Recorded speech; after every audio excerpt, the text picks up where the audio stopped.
Good afternoon, good morning, good evening. Look at my hair. It's a total disaster zone. I'm Jonathan Bengal here, host of Naked Tax Talk, where babies wear bare down to the naked truth about our tax lives. And we do that by openly talking about our personal lives, our business lives, and of course, about our money lives. I'm often asked, which today I'm not, but I'm often asked, why do I show up naked on my show? And the reason is because this is where we cultivate courage. Being vulnerable is a really one way of us being courageous. So I wanted to let you guys all know there's some couple of changes that you're visually seeing, especially if you've been seeing my show for a while. And that is the backdrop has slightly changed, mainly because we've been packing this entire week. We've been packing my entire office. So I've got myself plus another 4 offices here in this big suite. And we've all been packing it down so that we can move to our new home on Central Avenue here in Phoenix, Arizona on the 9th floor. And I'm super, super excited for the new look, the new location, the new everything.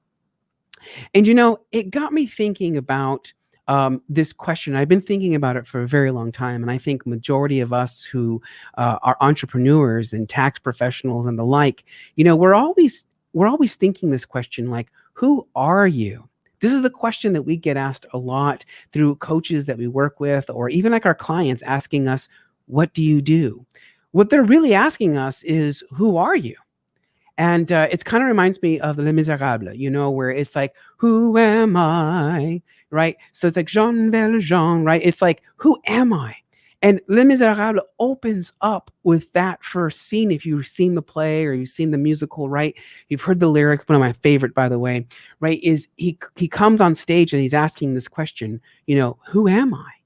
And he says he's Jean Valjean, 214604, I think is his cell number, right? His prison number. And that's what he becomes to be identified with, is his prison number, not even his name, right?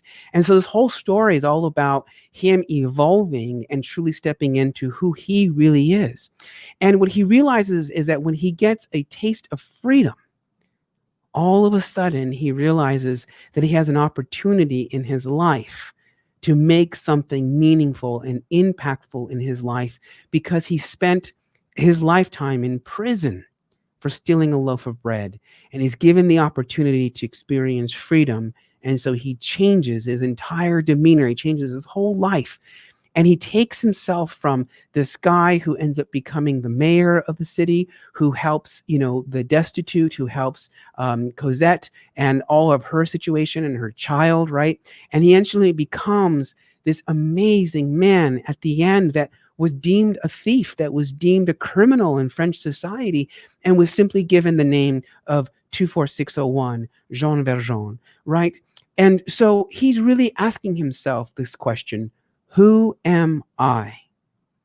And so I pose this question to you, the entrepreneur, to you, the taxpayer, to you, my fellow accountants. Who are you? When we think about this question, who are we? We've been told who we are since the day we were born. We were told that we're male, that we're female. We've been told that we're Hispanic, that we're white, that we're black, that we're gray, whatever the colors, right? We've been told if we are worthy, if we're valuable. If we were born into poverty like I was, we were told by society around us that we were incapable of learning. We were told by society around us that you would always be poor, that you would always be a burden unto society.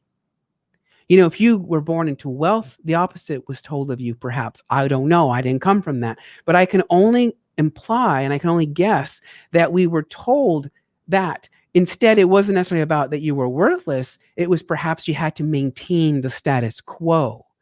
Some of my friends that come from wealth, they talk about that, the burden and the pressure of having to maintain the status quo, of being who they are because of where they come from. For example, if you were born into, let's say, the line of the Kennedys, for example, all of them were career politicians, right? And so can you imagine the burden that's placed upon them to always have to watch out the things they say, the things they do, how they appear, all of that, to maintain the possibility that they could run for office so that they could safeguard their family name? That's a lot of pressure. We've been told our entire lives how we're supposed to be, how we're supposed to sound, how we're supposed to talk to people. For example, I'll give you an example for my accounting buddies that are watching this. And if you are, say hi to me because my show's interactive. We've been told that as accountants, we have to be, straight laced, and we have to have suits on and ties, and we can't joke and talk about peepees and other things like that. We can't flirt with people and say how amazing your pecs are or how amazing whatever, right? We've been told that we cannot be this extravagant person that perhaps some of us are on the inside. We've been told as accountants that, if you want to make millions of dollars, if you want to work with people with money, you have to be dressed. You have to have the tie and the suit.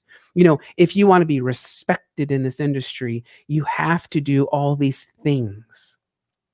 That's a lot of pressure to put on somebody, especially a sole practitioner, which is what I consider myself. I'm a sole practitioner. I don't have any business partners. I don't have anybody here on my back telling me what to do. I'm having to drive this entire ship with, luckily, the support of my staff. But that's the reality, right? When I became an accountant, not by choice per se, but because I was afraid of continuing to be poor because I came from poverty. I was so afraid of that my friend is the one who said to me, go work with money. And I would become an accountant. When I entered the world of accounting is when I felt more pressure again about who I had to be. I had to come in a dress shirt. I had to wear a tie, even though I sat behind a computer and punched data into the system, right? Even though no one actually ever talked to me, no one actually really engaged with me. I was just in a cubicle processing data, yet I was required to show up and look the part. Being an accountant can also have its restraints. For example, again, they expect us to have a particular vernacular, the way we speak, things you can say, how you say things. I was fired twice for being gay, for being me, for being the essence of who I am. I was fired for being gay in the workplace because of who I was. That is the ultimate truth. And so again, we're pressured into looking a certain way, saying things a certain way, doing our job a certain way. There's all these pressures. And if you happen to grow up straight, then you hear this whole thing of, you got to get married and you got to have the 2.5 kids and you got to have the white picket fence and you got to have the latest and the greatest cars and you have to have all these things, right? You have to always be one step ahead of the Joneses. If you grew up gay like I did and you figured that out at a young age, then we were told to abstain from sex. We were told that we were going to hell and that we would burn there for eternity. We were told that we had no hope. We were told that we were the lowest of life. We were told that we would amount to nothing because of our sexual orientation, because of who we were at the core of our essence. It doesn't even stop there. It comes from our parents, can come from our siblings, it can come from our tias and our tios. It can come from our aunts and our uncles, right? It can come from everything. All these societal pressures pushing down on you, weighing you down, forcing you into something that you're not. For some of us, I can imagine that everything that society wants us to become makes sense and it fits within inside of our own purpose. But I know that for many of us, that is not true. For I know that some of us have woken up and said, this isn't the path I ever wanted to be on. Some of us, quite honestly, said, listen, I just want to live my life in happiness, whatever that means, but it's for my sense of happiness. Like Jean Valjean asking the question, who am I? This is a question that would always plague me since the day I can remember when I found out that I was gay at the age of 12 years old. Who am I? It's a very deep philosophical question because the reality is who are we is based upon what society believes we are. And because every single day when we wake up, we have something that's being told about how we should be, It's hard to see through the ignorance of it all. It's hard to see the reality of who we are as a person. Who are you? Some people, like Elton John, for example, would say in his the movie that he had just recently, right? You sometimes have to murder the person that you were born as in order to create a new future. What he really means by that is that you have to sometimes completely let go of all of the expectations that have been placed upon you since the day that you were born. And when we can let it all go and we can shed it all, like this t-shirt I'm wearing, we can all let it go. We can step into the true essence of who we are deep down inside. Speaking of deep down inside, I'm wearing a shirt today because I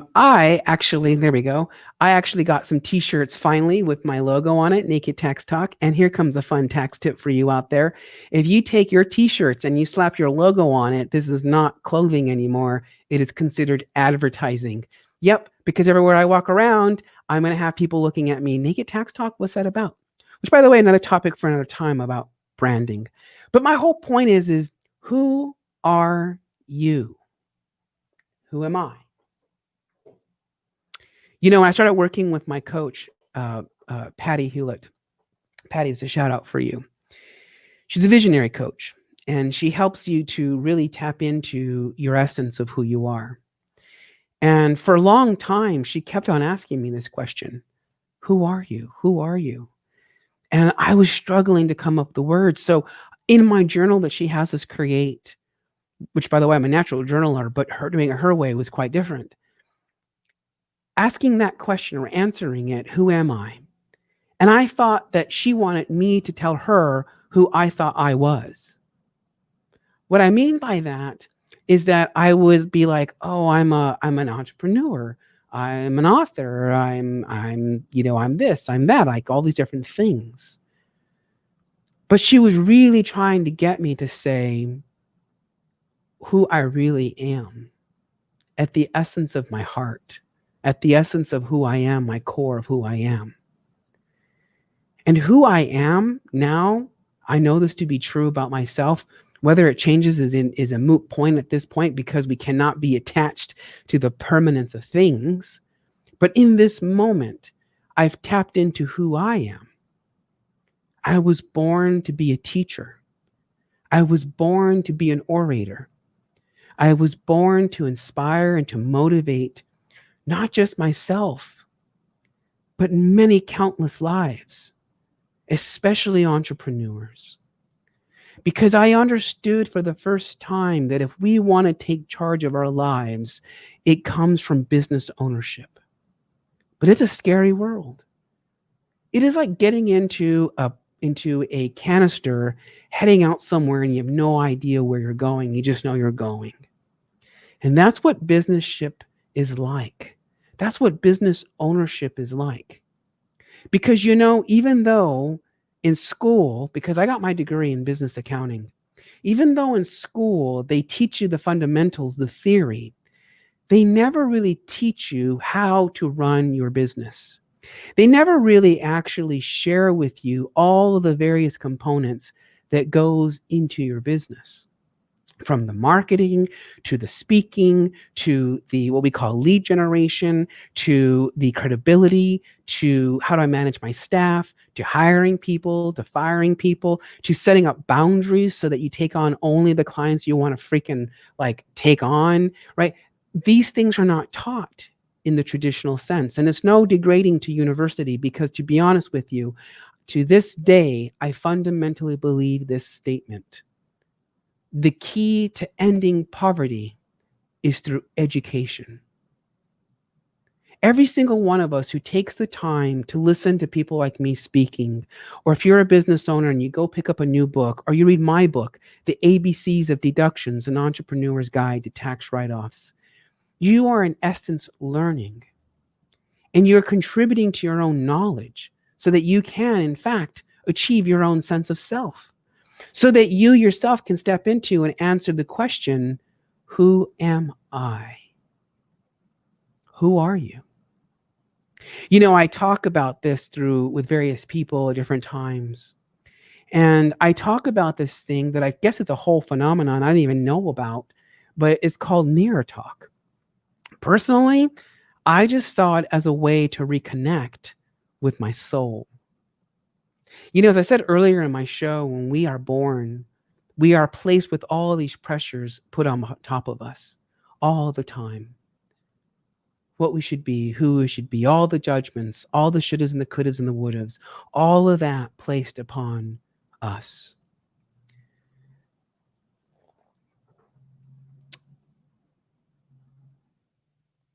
And I completely forgot my train of thought. That's the sad part. I guess it happens to us once in a blue moon, doesn't it? So the essence of where we are and who we are, and I forget what I was just saying. Quite honestly, like that's welcome to Naked Tax Talk Raw, where I can't go back and edit this stuff because it's in live in real time right now. But it has to do with what people place upon us. Yes, that's where I was going with my thought. Yes, and who we are. Okay, fine. You know what? Listen, this is something I'm going to give you a tip. Here comes the tip. Are you ready? When universe wants us to share a message, i.e., wants us to talk, the words will come out and they will flow very naturally out of your mouth. In fact, we've all been there at some point in our lives, haven't we? In business, especially if you're a business owner and you have a client that comes in the door and they originally start this conversation with, I have all of these tax problems. In my case, it's because this is what I do, taxes, right? And they come in and they talk about their tax problems, but eventually it evolves into more than their problems. Eventually it evolves into all the things that they're really dealing with, which is really central to who they are. Which also begs us back to who we are, and we're there to help them, provide them with the service. Universe will allow us to talk and to communicate openly when a message is meant to be delivered to the person that we're listening to, which is why I'm coming back full circle to mirror talk. So it starts with mirror talk. And what I mean by this is that because we've been told what to do and how to show up in this world, we also need to find a way to break out of that, to reconnect with the person who we are deep down inside of us. Deep down behind the silent voice that likes to talk negative shit to us. I'm talking about the little voice that says to you, don't launch your online program because no one's going to buy from you. Or the little voice that says to you, you're going to get caught. Uncle Sam's going to put you in jail and you're going to pay tons and tons of taxes. That's the little voice that's in there talking to you. In fact, it's talking to you right now. And this was what I like to call the subconscious mind, because nobody can read your mind. Nobody. Just like you can't read your neighbor's mind or your mom's mind or your dog's mind or the cockroach's mind, the truth is you cannot read anybody's mind.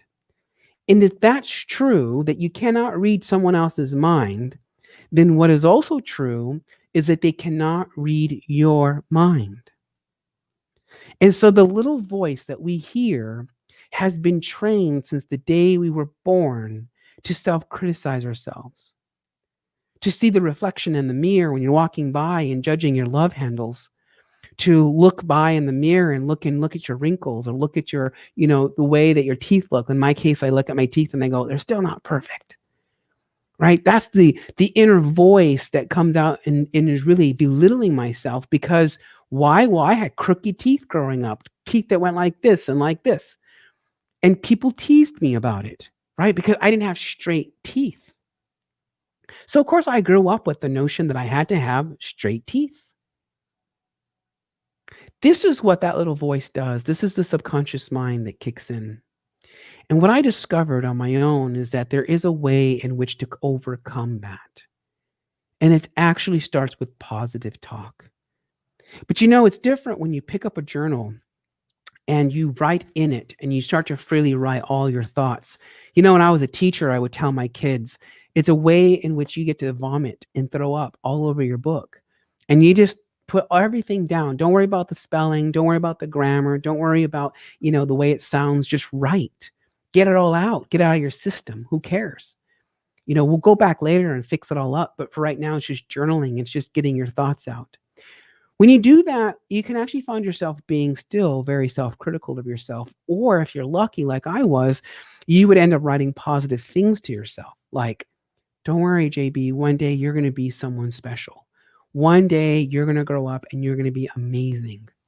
One day you are going to look back at the life you're living now and never ever go back to it. This is the reality of positive talk and journaling. Then there's something else magical. And the world calls it apparently mirror talk. But this is where I put my twist on it. You see, when I started looking in the mirror, I started recognizing that I was saying negative things to myself. Again, picking on my body, that was the big thing for me, picking on my face. And I stopped myself. And I said, wait a minute, Jonathan, who are you? Who are you? And I allowed my reflection to talk back to me.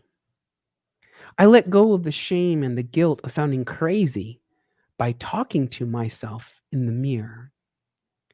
And here's the rule: no negative talking when you're talking to yourself in the mirror. And so at first it's awkward because you're looking at your reflection and you're like, okay. Like right now, if you can notice that I'm making eye contact with you because I'm looking at the camera and my peripheral vision is seeing the video screen down here, but I'm not actually seeing it. Now I'm looking directly at my reflection. And you saw the eye shift there, didn't you? So I look at my face and the old me would first pick out the negative things, the things I don't like about myself. Why? Because I believe other people don't like it. Why? Because they had somehow in their own way told me they didn't like it. So, of course, I look back, but I have to override that. I have to use the conscious mind, which is the speaking voice like I'm doing right now, to override the subconscious voice or the voice that stays silent and does the nagging. So out loud, I look at myself and I go, the positives. I still have a full set of hair. I'll be 40 years old in less than a month now. I still have a full set of hair. I look at my cool, full eyebrows. That means people can see my emotions. Like, right? Like I get to express it. How cool is that, right? I look at my big, beautiful black eyes. I look at here, my eyes right here, which is indicating my aging, which is a good thing. I'm looking at how white my teeth are, right? So I'm admiring myself. I let go of the shame around that, which is why I can do it right here in front of you. Because here's what we've been taught. If I was doing that right now and I wasn't explaining what I'm doing, or if you were seeing me doing it all by my lonesome self, you would think I was crazy.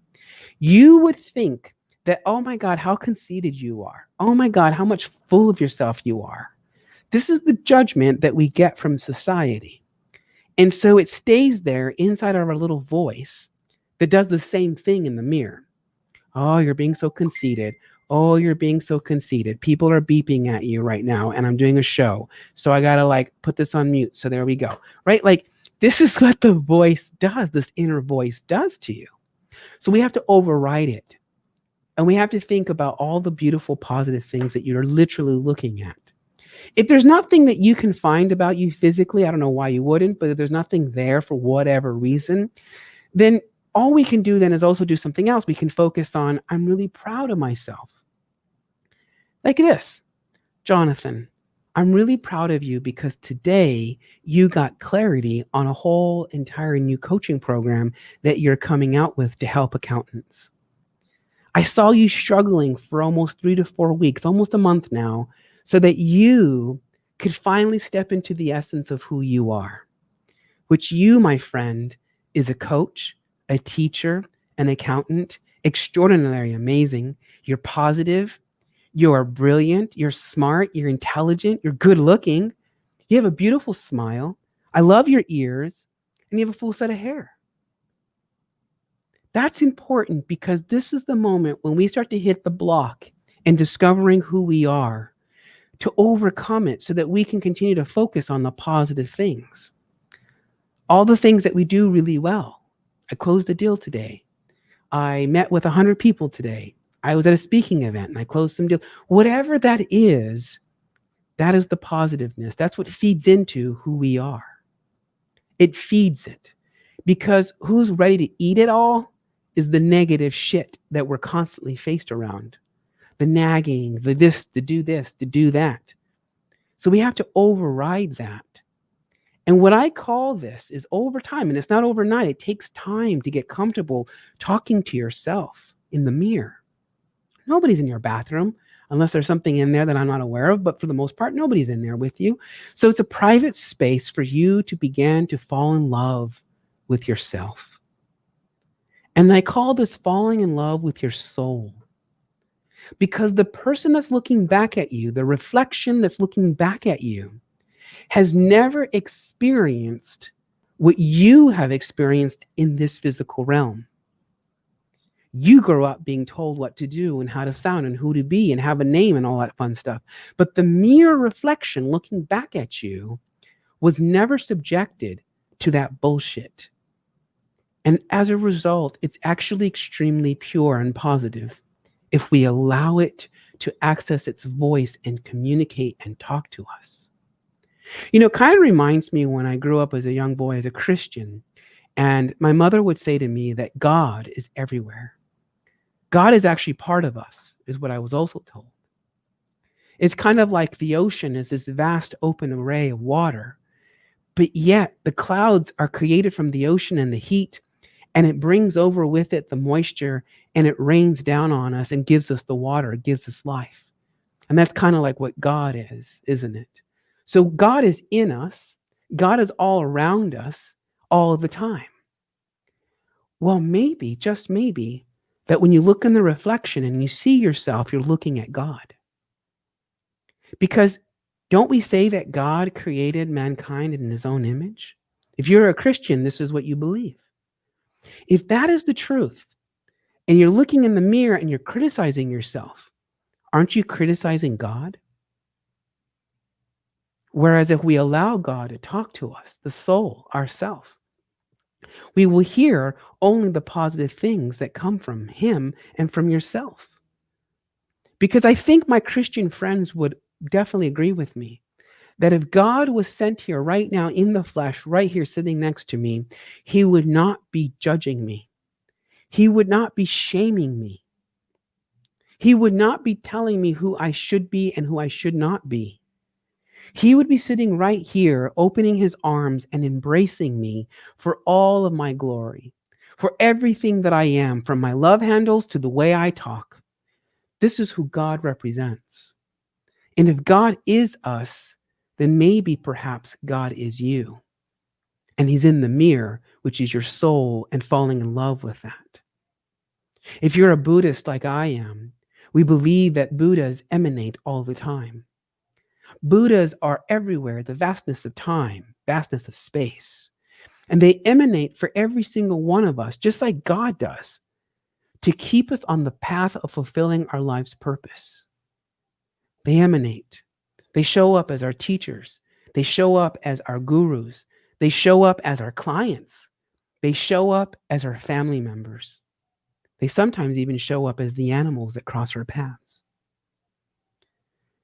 And let's also believe that if you're a Buddhist, you also believe that everybody you encounter could be a Buddhist. I mean, well, that too, but could be a Buddha, could be a Buddha. Because, you know, Buddhism, most Western people believe that Buddha is kind of like there's only one dude and he's like the dude, Buddha. But Buddha actually means enlightened being, the teacher who comes through and helps to remove the ignorance, the fog of ignorance, and helps us to achieve enlightenment. And we can do this in business too, by the way. So if Buddhas can emanate as well, and if it's said that the person we're looking at could be an emanation of Buddha, then could be the reflection in the mirror, which we see as ourselves, truly be an emanation of Buddha himself or herself, or maybe you. And the same thing goes back again, what I said earlier about God. If I sit there and I criticize myself in the mirror and pick on my love handles and pick on my crooked teeth and pick on these things, am I not, in essence, doing the same thing and picking on Buddha? But if I was to have Buddha right here sitting next to me, He wouldn't shame me. He wouldn't judge me. He would embrace me and accept me for all I am and all of my glory, which therefore means that the person in the mirror looking back at me, which is my soul, accepts me and embraces me for all that I am and encourages me. You know, when you're growing up, when I was growing up anyways, it was difficult sometimes to get the right encouragement to help me keeping going forward. I got a lot of my encouragement from my teachers, which is probably one reason why I really wanted to become a teacher, because they were there to constantly help you along the way. Don't get me wrong, there were some teachers that were total assholes, but that was their job, wasn't it? To keep me on my path. Just like everybody we encounter, different reasons, different purposes, different experiences, all designed to fulfill our life's purpose. And part of our purpose is to ask and answer this question. Who are you? Who am I? 24601. Right? Like, who am I? This is what the essence of humanity is about. When it comes to our tax lives, it's about who we are when it comes to our tax lives. Are we the kind of people that wants to face our taxes head on? Are we the kind of people that wants to shy away from the numbers and hide from the IRS? Are we the kind of people that know it all and refuse to have help, refuse the help that can come along to help us get through our tax lives? Who are you? When it comes to business, what kind of entrepreneur are you? Are you the kind that takes risks and just does it? That's what I do. Are you the kind of business owner that first has to calculate it and see the exact route and make sure that all your I's are dotted and all your T's are crossed first? Or perhaps maybe you're the kind of entrepreneur that has to have the validity of all your friends saying, yes, good job, you got this, you can go do this, but you're still afraid of pulling the plug for the fear that you'll be judged and chastised? Or are you the type of entrepreneur who believes you can do it all? And as a result, your plate is so full that one is incapable of delivering on what you say you can deliver because you know it all. And we reject the help that comes along our way. Who are you? It can be our spiritual lives. Who are you spiritually? Are you a person that believes in a higher power? Are you a person that believes in miracles? Are you a person that believes that none of that's crap and all of it's crap? But maybe you, my friends, are all the power and inspiration and motivation that you need. And it's literally looking at you every single morning when you get up and you pee and then you brush your teeth. The reflection looking at you is everything that you are. Everything. When you walk through and you see yourself a reflection in the mirror or the glass, it's your soul always reminding you of your essence, of the power that you have, of your life's purpose, of what you're supposed to do in this life. For some of us, we've been brought here to support others, to lift them up, to help them to see what they are capable of. For others, we've been brought here to motivate and inspire and lift others up through, like us. Every single one of us in this existence has a purpose. For example, on one of my episodes, I talked about Oscar the cockroach and how he taught me the power of wisdom. And he taught me the power of patience and the power of compassion. All from a cockroach? Yes, from a cockroach.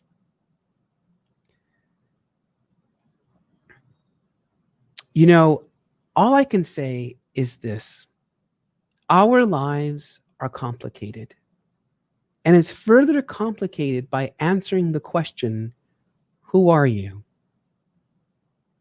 If we can truly accept who we are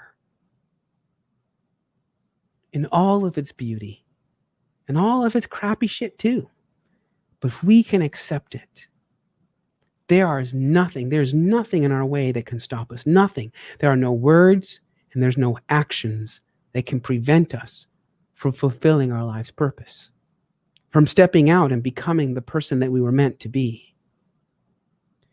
Business ownership is not easy. We were all given a special talent and skills. If we're an accountant, for a lot of us, we went to school and got our degrees in accounting. That doesn't make us business owners. If we went out and got our certifications like I did and became an IRS enrolled agent, that doesn't make me a business owner. I became a certified tax coach and a certified tax planner. That doesn't make us a business owner. What makes us a business owner is the ability to accept who we are, is the ability to recognize that we have a piece of happiness and that we want to bring that to the masses, to make an impact, to take the next person who is struggling the same way we were and elevate them and bring them up with us and show them the possibility of what can be. Which is why I'm super excited to announce here on my show, Naked Tax Talk, that I have an entire new company that I'm coming out with. The full acceptance of myself. And that acceptance is Jonathan Bengal, business profit coach extraordinaire, author, speaker, entrepreneur, supporting solopreneurs, supporting my fellow accountants through the darkness of business ownership and transforming their life to ultimate financial happiness. Because, I too was once the struggling accountant. I too, believe it or not, was the guy that was struggling to make ends meet, even though I was an accountant. And it wasn't until I started tapping into my purpose and answering the question of who I am, was I able to move forward and to create a multi-six-figure company by myself and my full-time staff that work with me. It took patience, it took effort, it took time, it took tenacity, it took not giving up, and it took a lot of falling in love with myself in the mirror. That's what it all boils down to. So with Jonathan Bengal, my new coaching program, my goal is to help and support my fellow accountants, to show you the possibility of what I've done, the creation of how to actually get paid before we get through the nitty-gritty of the work, through offering various levels of packages so that our clients no longer fear the hourly fee, which means we can be proactive with them and not make last-minute judgments, and then they end up in a whole situation that we personally don't like them to be in, but in a proactive basis. And we do that while utilizing organizations like the American Institute of Certified Tax Coaches, who gave me my sense of value and who I am. And through them, in partnership, we're going to create this world into something else. This is the reality of when we step in and accept who we are. If you're an accountant right now and you're watching this episode and you made it through the 38-minute mark, I encourage you to send me an email and let's connect. Let's get naked at nakedtaxtalk.com. And again, that's let's get naked at nakedtaxtalk.com. Let's have a conversation about our business. So that way we can help get you to the next level, to the next stage. Because I can tell you right now, if you're a sole proprietor, if you are a sole practitioner, the days of tax seasons will come to an end. The days of worrying if you're going to get paid in the middle of the year to do things will come to an end. What I can share with you is that there's a brighter future for you like it is for me. If you're an entrepreneur, on the other hand, and you don't do taxes and that's not your thing, send me an email. Let's get naked at nakedtaxtalk.com and let's have a conversation about how we too can take your business to the next level. And I can talk to you about my PFS method, which I created and I live by, that took me from a struggling man, an entrepreneur, to a multi-six-figure earner. If you're an accountant, then we're going to have a different conversation and we're going to talk about my PASTE method to help you to increase your firm and create the 6 and 7 figures that you deserve, that your soul already sees it and knows it because it's right there waiting for you. So in closing, I'd like to end today with a tax tip for everybody out there. And for the first time ever, technically not, but right now it is I'm going to actually read a question that was posed by one of my fans. And I'm going to read the question, and then I'm going to give you the answer to your question. And if you are out there and you're a fan and you have a tax question and you like for me to answer it here on my show, send it to Let's Get Naked, all the way around, Let's Get Naked at nakedtaxtalk.com. And then I'm going to read your question and I'm going to give you your answer. So are we ready? All right. So if you're watching my show right now and you're live right now, like totally let me know that you're ready for the next tax tip, because here it comes. So I gave you my spiel about self-love and acceptance and who are you, right? Now time for business, shall we say. So this comes from one of my fans, and her name is Devon G. And she asks this question, which I got to scroll back up to because some stuff came through. So hold on a momento. There we go. All right. This is what she says. Given the current status of our country, will Social Security and 1099s for an MLM? MLM stands for multi-level marketing. Things like Avon, things like, Isogenics or programs like that. MLM businesses be heavily taxed. So read again. Given the current status of our country, will Social Security and 1099s from a multi-level marketing business be heavily taxed? That's her first question. Let's talk about that. First, I got to get back to my screen so I can see some of me. There we go. So she's saying, will it be taxed? This is her question. Social Security and MLM, will they be heavily taxed? Devon, this is for you, my darling. Are you ready? Depending on the entity structure which you are structured as a business owner will determine how heavily taxed you will be taxed.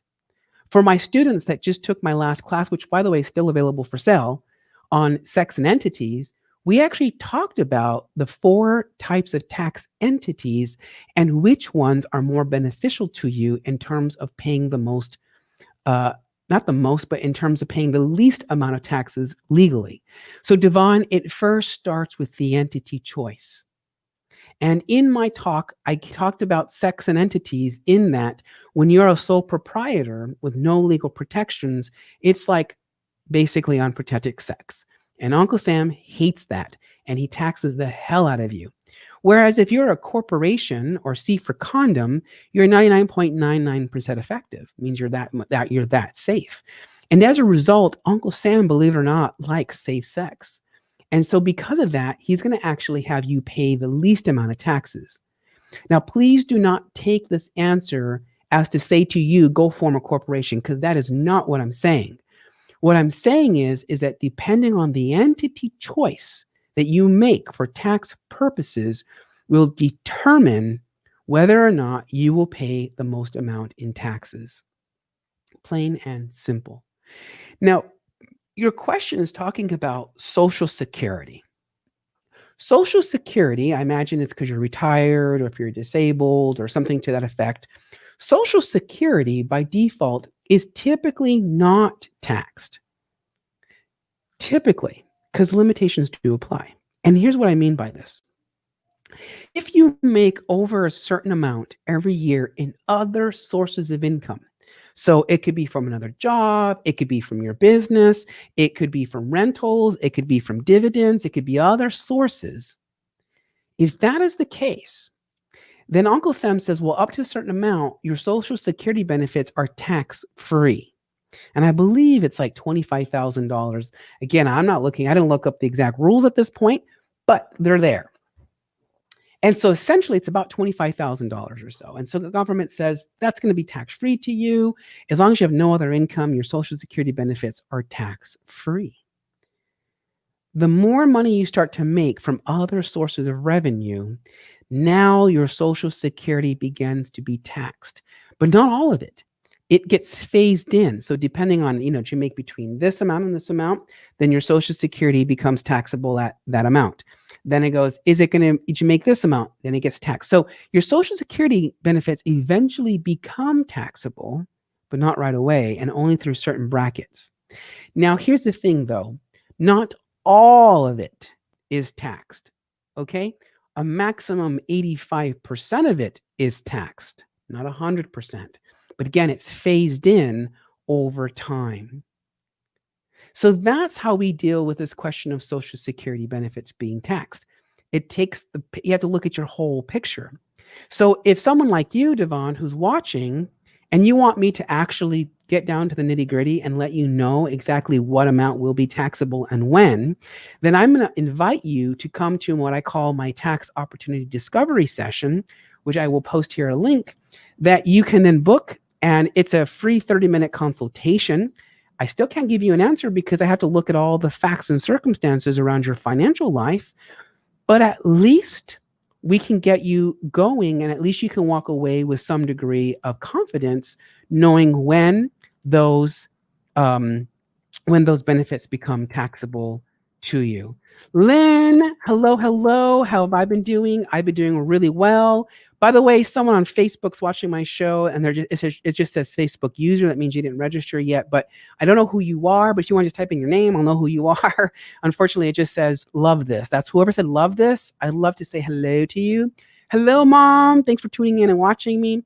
So, Devon, I hope that answers your question. So, it's simple, but yet complex because that's tax life. Just like it's simple that we can look in our reflection and see that we're looking at ourselves, but it's actually very complex to getting to falling in love with ourselves. And that's our tax lives. So Social Security, no other income, typically not taxable. You have other sources of income, then you're going to have some taxes. Chevelle, OM freaking G right now. Like, everyone right now, Chevelle, like that is my ultimate business coach, like right now. And this woman changed my life. And hence why we're launching my coaching program for accountants, because she helped me do that. Like, this is what she does. This is why you have to invest in coaches, and Uncle Sam rewards you for doing it. Just saying. Okay. So Angel Light, hello. Oh, Angel, that's you, Len. That's you. So hello, well, to you as well. So needless to say, don't know why either, but I only, so what someone said, I don't know why my name isn't showing.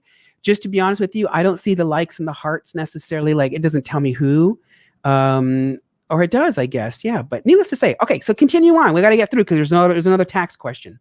All right. So Devon is not done because she had another question. So I'm going to see if I can answer that for her. So where are you, Devon? Where's your second question at? And I somehow shrunk the screen and it got rid of it. So I'm bringing it up. Welcome to Back Behind the Scenes. This is how you do things behind the scenes. All right. So will Social Security and MLM be heavily taxed? Yes, we already answered that. The entity choice, my friend, the entity choice. Are you a sole proprietor? Are you a single member LLC? Are you a general partnership? Typically going to pay some high taxes. If you are a C corporation or S corporation, you might have some, might be able to drop that down a little bit, but I don't know because we have to actually like look at your full picture. All right. So then she says, if student loans are discharged or disputed, are they considered as taxable income? Bum, bum, bum.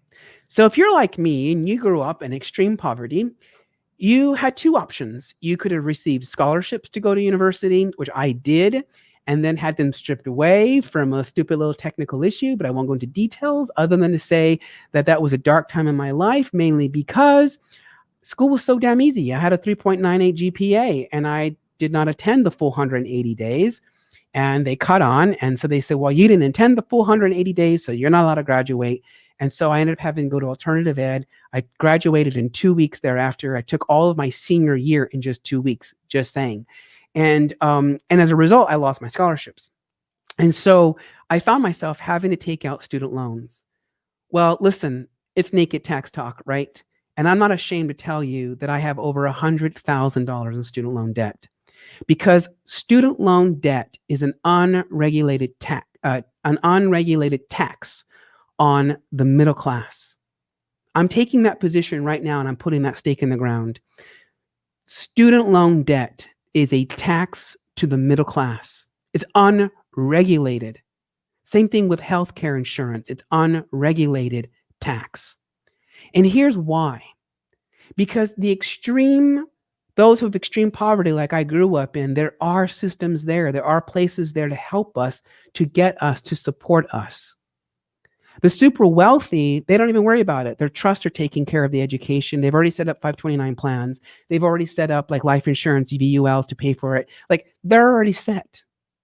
If you're a millionaire out there, please help me out here. You know I'm right. It's the middle class American that does not get the benefits here and does not already have it mapped out because they have the resources for it.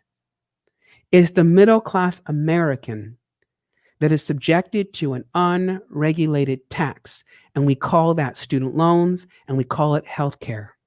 It's unregulated.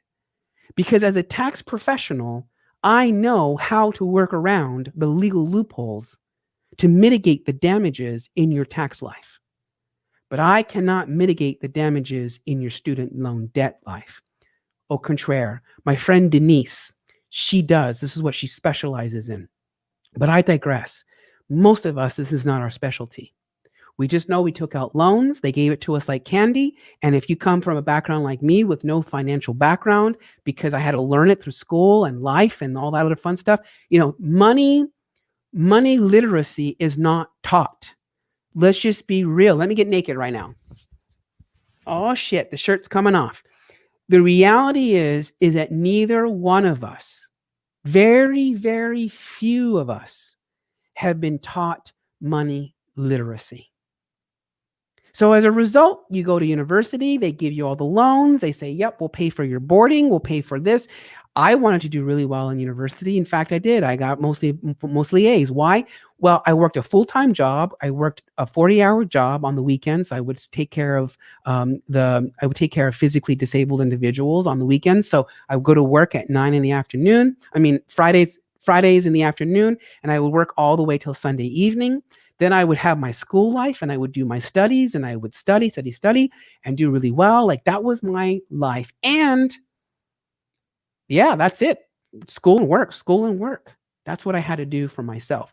And yet I had to take out student loans to pay for for today.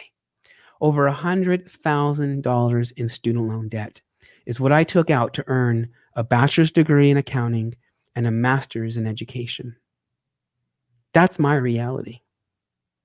So, Devon, when you ask this question, are student loans debt taxable if they're forgiven or if they're disputed? Well, here's the fun rule. Uncle Sam has a rule that says that if I, the business owner, am going to deduct something on this side, somebody has to pick it up as income on this side. Does that make sense?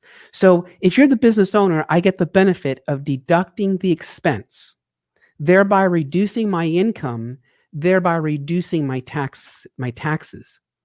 But someone has to pick up the bill, and that's the receiver of the benefit.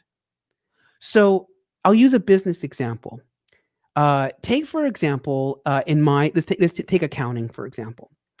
So I have to buy tax software every year to the tune of about $12,000 plus. Every year we have to reinvest in tax software and all the things that we have to do in the back office. Minimum $12,000 a year.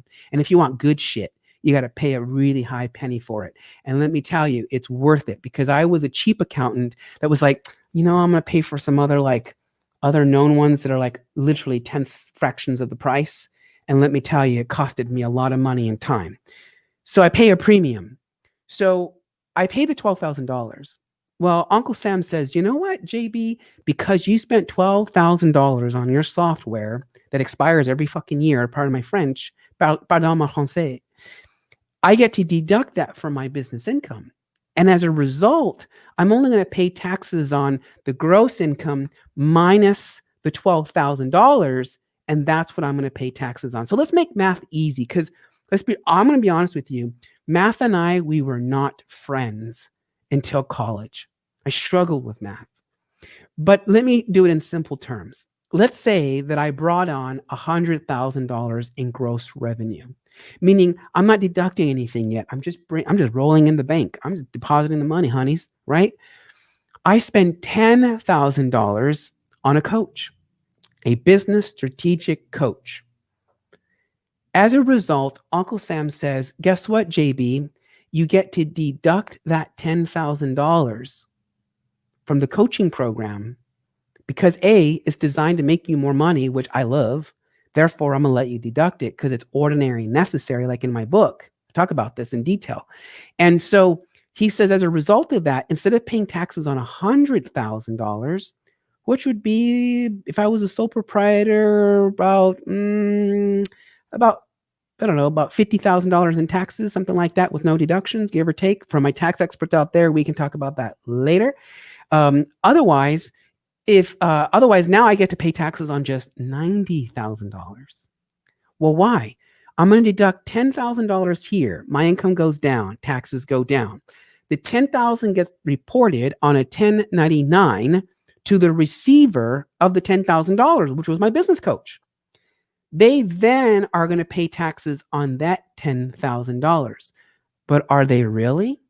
Because if you remember from my example, they too have expenses directly related to their business. So do you follow the chain? I deduct it, someone picks it up as income. Deducted, income. Deducted, income. Student loans and loan forgiveness works in the same way. So long answer to your very, very short question, which, by the way, there's no such thing as quick questions. And that is that the government takes the position that if something is forgiven, then it becomes taxable income to the recipient of the benefit. So what I mean by that is, yes, your student loans become taxable income. There might be some provisions and there might be some legal loopholes, but that's why you would hire me to go out there and find out exactly what those loopholes are and mitigate the damages for you in the future. But for right now, in this blanket conversation, the reality is that, yes, anything that is forgiven, a debt that is forgiven to the recipient is taxable income. So if you, for example, owed money to a credit card and they sent you a letter and said, you know what, we wrote it off without filing bankruptcy. This is also the key provision here. Without filing bankruptcy, but they say, you know what, we forgive it. We forgive you, Devon. We forgive you. Don't worry about the credit card bill. It's all good. We settle it. Here's what happens behind the scenes.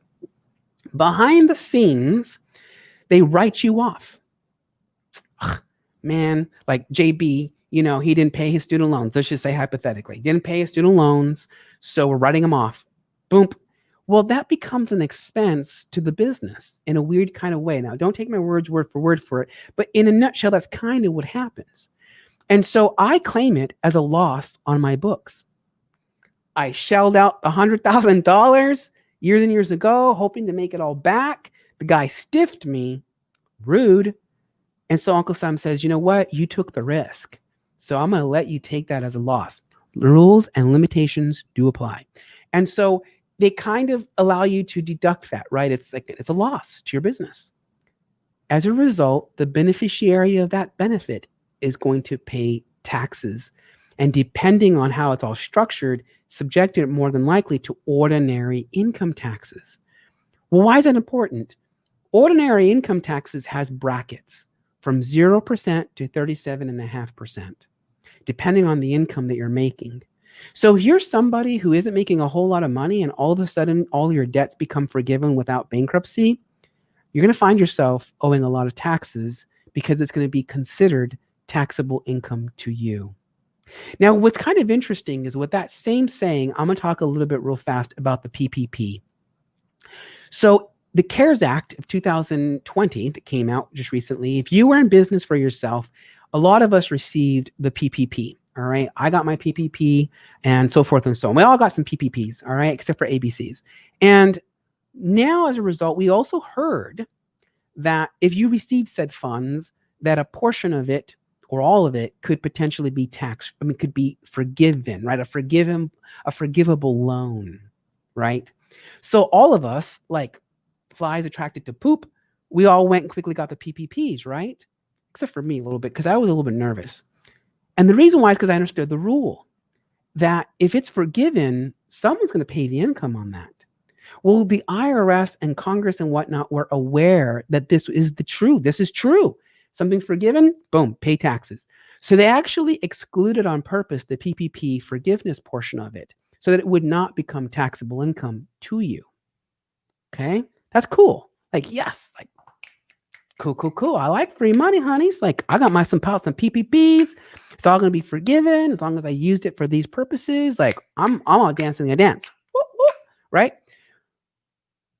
However, there's a little provision, and yet has yet to be fixed, and that is the government says, but au contraire, mon amis, you must reduce your expenses by the forgivable portion. Well, that's important because if I got a $10,000 PPP loan and I used it all for payroll, it's great. I'm not going to pay taxes on the forgivable portion of $10,000. Yay me. But I have to reduce my payroll expense by $10,000. Therefore, my total taxable income just went up by $10,000, which means that if I have a profit, I'm going to be paying taxes anyways. Sneaky. So as of right now, we don't have clear guidance on whether or not they're going to continue to allow us to deduct all the expenses, or if we have to follow the rules and add back in the PPP value, thereby reducing what I can expense through my business, which results in taxable income. You see, it all sounds pretty on the surface. It all sounds like this amazing deal, too good to be true. We've all heard of that before. In this case, it's a weird to be too good to be true, because on one hand, it's not taxable. We like that, the forgivable portion, but I have to reduce my expenses. So therefore it is still taxable because my net income just went up.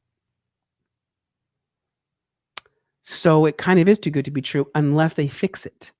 Unless they fix it by 12/31, 11:59 p.m. of 2020, unless they fix it, a lot of us who got the PPP loans are going to find ourselves adjusting our books. And some of you are going to take your anger out on your accountants. Please don't. I beg you, don't take it out on the accountants. It's not their fault. They're just following the rules, the guidelines. This is what we have to do when we're licensed as EAs or CPAs. Like, this is what we have to do. So just be aware that if we're not proactively tax planning and taking into account this effect, you're going to end up with a surprise tax bill that you did not anticipate. And I know that every single one of us do not like surprises.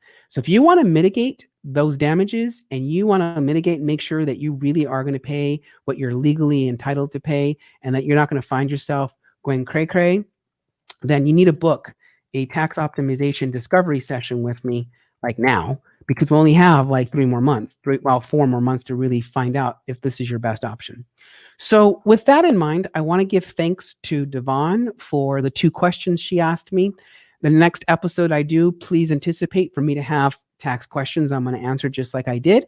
And if you have questions that you would like to submit and have me answer them, and you found this to be rather knowledgeable, shoot me an email, letsgetnaked@nakedtaxtalk.com. If you would like to come in and have me have a one-on-one session with you and give you very specific tax advice, then you need to come to my tax opportunity discovery session, which if you click on my little bit.ly link, you'll get the hookup. All right. So until then, I went over my time, but I would love to say thank you to all of my viewers. Thank you to all of my clients, my friends, my family, to everybody who took the time to watch this episode. And I hope that you found some value. And next week, I'll be in my new office on the 9th floor, and I cannot wait to show it off to you guys. Until then, I'm Jonathan Bengal, host of Naked Tax Talk, answering the question, who am I? 24601. Jean Valjean. Just kidding. Bye. Toodles noodles. Oh, yes. And before I go, it all boils down to mucho dinero.